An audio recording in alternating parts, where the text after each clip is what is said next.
Озық ой өнегелі ғибратқа толы парақшама қош келдіңіз. Тіркеліп, пікіріңізді білдірсеңіз деген өтініш бар.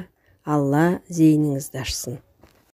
Әкем түнде жатарда өз иманын өзі үйріп, көп уақыт бойы алақанын жайып, дұға жасап отыратын.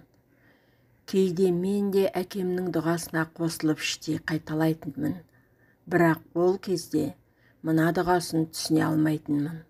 Әкем: «Я Алла, мынау жалған фәниде маған қиянат жасаған, маған қорлық пен зорлық көрсеткен, жамандық жасаған, еңбек нанымды жеген, менен алған қарызын қайтармаған, маған жала жапқан, мені өсектеген пенделер аз болмады.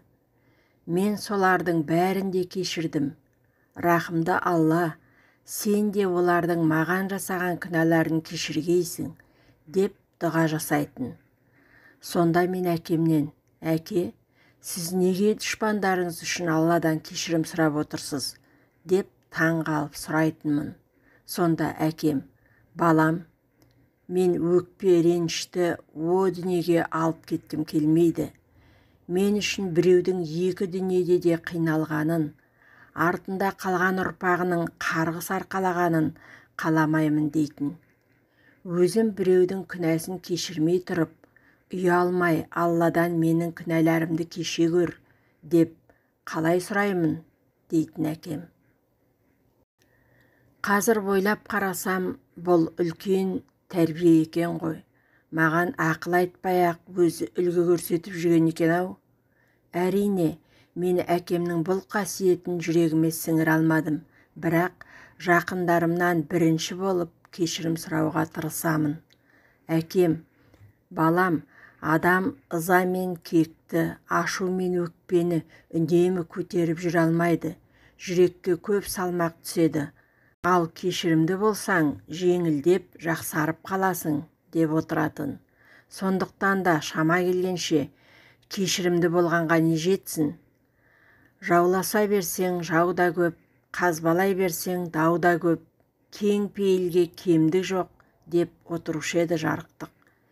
Менің ешкімге өкпе ренішім жоқ, бәрін де кешірдім. Бірақ мен біреуге иненің жасуындай қиянат жасаған болсам, бәрінен де кешірім сұраймын. Жүрегі таза, ниеті дұрыс адам еш уақытта өзгеден кір іздемейді. Кешірімді кісі ғана ірі адамға айналады. Өйткені оның жүрегі кең, өресі биік. Бірінші болып кешірім сұрау әлсіздікті білдірмейді. Кішірею төмендеу емес. Егер жақсы өмір сүргің келсе, жақсы адамдарды ізде. Ал жақсы адам тапқың келсе, жақсы сөйлеп, жақсылық жаса. Басқалардың бақытына қуанып жүретін адам бір күні өзі де бақытқа жетеді. Ешқашан ешкімді қызғанба. Алла ризықты әркімге әрқалай нәсіп етеді. Адам қызғаныштан тез қартаяды, реніштен ауру пайда болады. Ниет тілден емес, жүректен шығу керек. Халқымызда ниетім ұрсын деген өткір сөз бар. Бұл біреудің аппақ ниетін аяққа басудан туындаған сөз. Осыдан сақтанайық. Ұйықтар алдында бәрін кешіріп, таза жүрекпен ұйықтаңыз. Қадіріңді кетірме. Ол сенің таптырмас байлығың.